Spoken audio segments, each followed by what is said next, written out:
Hello and welcome to another episode of UK Boating. Well, it makes a change that it's not bitterly cold and blowing a gale. Today we're in Windsor. Here's a look at what we've got coming up. We visit Windsor Marina, an ideal location for all sorts of cruising adventures. Meet the staff at Boating Holiday Rentals who take us through the various types of boat available to hire.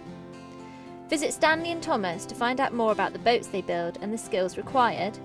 We've also got our brand new feature giving you all the latest boating news. But first, join me at Sutton Oar and Scull Makers to learn more about this amazing craft. Well, here I am at Sutton Oar and Sculls Maker. I can't wait to find out more about their craftsmanship. But first let's meet Mark, because he's going to tell us a bit more about the organisation. Mark, how long's it all been going for? Well, Sutton started probably 35 years ago Right. by a chap called Jerry Sutton. He was quite a well-known oarsman on the river, and he started his own business. He started oar and scull making in London, along with Peter, my chap that makes them now. Fascinating. So oars are a completely new topic to me, so I'm very intrigued sort of where the process is and how it all starts. Can you take us through how it all begins? Yeah, certainly.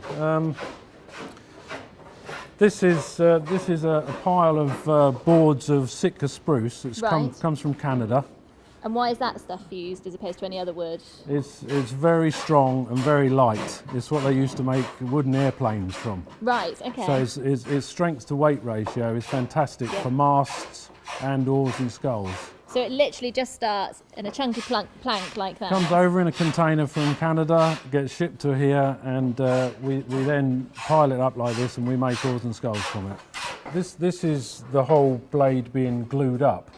What we do first of all is we glue up the shaft. Right. And this spine here is part of the shaft. Yeah. These particular shafts are hollow. You may see the glue lines here. Yes, yeah. So it's actually hollow inside. Right. And then we glue these cheeks on, and the outside cheeks, and the piece of ash. This is the only different piece of wood on here. Right. Is on the back is ash, and on the tip is ash. Right. And then when that's all shaped in, you get the process that Peter's going through.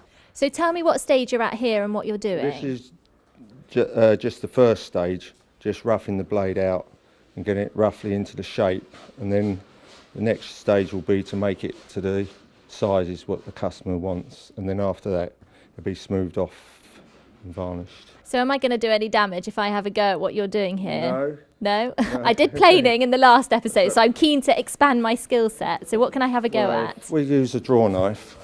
You can have a go. I'll just show you. Yes, do show me first. Just a little bit on this side.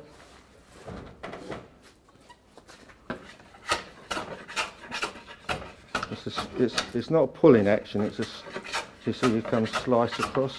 Easier. Oh gosh, brilliant.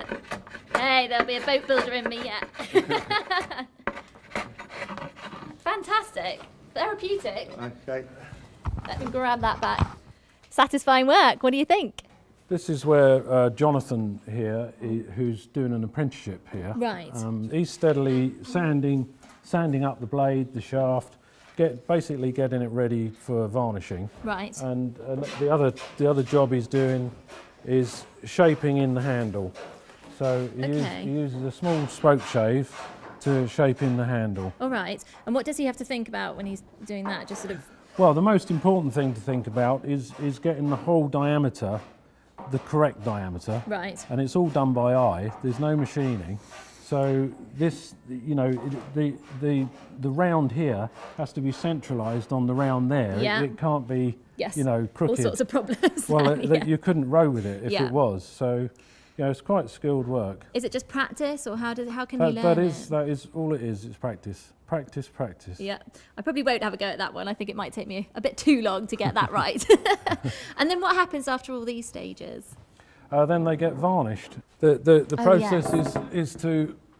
is to varnish them all. That's a completely finished oar, and will end up being raced in gigs in Cornwall. It's so sleek and streamlined. I can't believe it. Yeah. Fantastic. I mean, the symmetry of the whole blade is perfect, Yeah. and it's all done by hand. Hand and then- eye then. yeah, That's amazing. And then once they're varnished, we leather them. This is genuine leather. Right.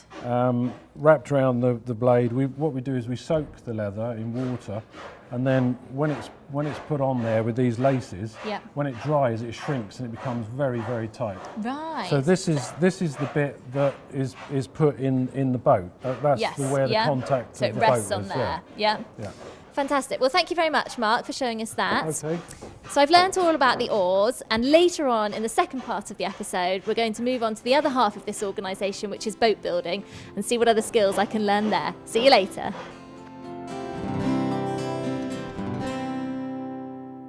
Now I've had a wonderful welcome here at Windsor Marina. So join me as I meet the staff and the moorers to find out all about the facilities they've got here. We're at MDL Windsor Marina, which is part of the 3 MDL Thames marinas, which consist of Bray Marina and Penton Hook Marina at Chertsey. This particular marina is purpose-built. It used to be a turkey farm about 35 years ago. She's got about 200 berths, and as you can see, she's a boutique type marina. We have some wonderful vessels here, ocean-going and river boats.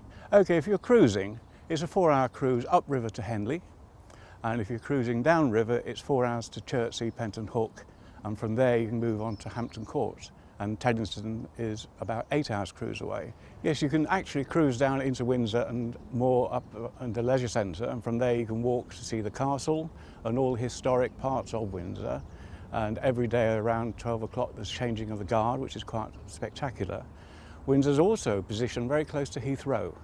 At Windsor Marina, so we have about 200 berths. The majority, 99% of them, are annual berth holders, which gives them the flexibility of using any of our marinas on the Thames, Chatham and Wolverstone, and for the ocean-going vessels they can cruise around the south coast and to the West Country, Torquay and Brixham.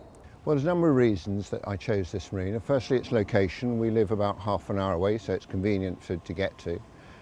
Secondly, its position on the river, whether we turn right and go down river or turn left and go up river. Lots of things to do and lots of places to visit quite easily. And thirdly, because of the facilities. We have obviously some very good marina facilities. There's no sense in going out on your vessel and not being able to have a decent shower and do your hair if the facilities are worse than you have at home. We're great believers of providing top quality facilities at all MDL marinas. Primarily the pontoons are extremely good. They were put in about 4 years ago. They're floating pontoons, which takes the strain off the ropes when the river rises and falls. Electricity and water supplied on the pontoons. There's gas available, there's diesel available, and unusually for marinas on the Thames, there's petrol available. Full pump-out service, both for our pump-out systems and also for the chemical systems that the smaller boats have. There's engineering workshop, and there's also a fitting shop for fitting out of upholstery and covers, etc., trim shop. Good car parking facilities and pretty good safety facilities also. A lot of closed circuit television. The Windsor Yacht Club is one of the features that also attracted me here. Because boating is a social pastime and it's nice to have a clubhouse. The boats are checked every day by our dock masters. They're ticked off. We check the mooring lines to make sure everything's okay. If there's a problem, we contact the customer. So the actual husbandry of the boats is very, very important to us. We have very good facilities, and for the ladies we have a Pilates gym on site. Well, I think what they've done well is a superb layout. I mean, it's a very easy marina to use, and the facilities are well maintained.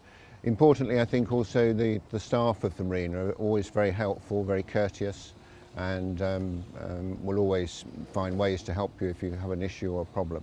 We can't take the big barges, which we can at Penton Hook and Bray Marina, but we have boats here from 14 metres down to our beginner boats, and particularly on our hard standing, because we have a slipway, we have in the summer a lot of trailer boats, and people come for the weekend, slip their boat and go off for the day and come back and put them back on their trailers, and so they're called trailer sailor packages. and they can use the slipway at Penton Hook Marina, so they can do one-way cruises, which is very useful if you don't want to keep going backwards and forwards. Well, there's boats here from probably £5,000 value up to £400,000 value, and there's no snobbery. It doesn't make any difference what size your boat is or what its value is. You're just treated as a boater. It's a boating fraternity. Anyone who has an interest in boats and grubby engines, etc., is made very, very welcome. It's a very safe community. It's where you can certainly, as soon as you come through the gates, you're at ease with the environment and with other people. It's very friendly, and it's a place that I'm very happy to bring my grandchildren to. That's probably a good a statement as any to describe how safe it is. Well, the reason this marina is different from other marinas, all the MDL Thames marinas are the same. I believe it's the staff, the training we invest in them, and the fact they do know about boats. So whether you're in the mood to just relax in its tranquil garden setting, or maybe pop along and say hello to the Queen, Windsor Marina could be just your cup of tea.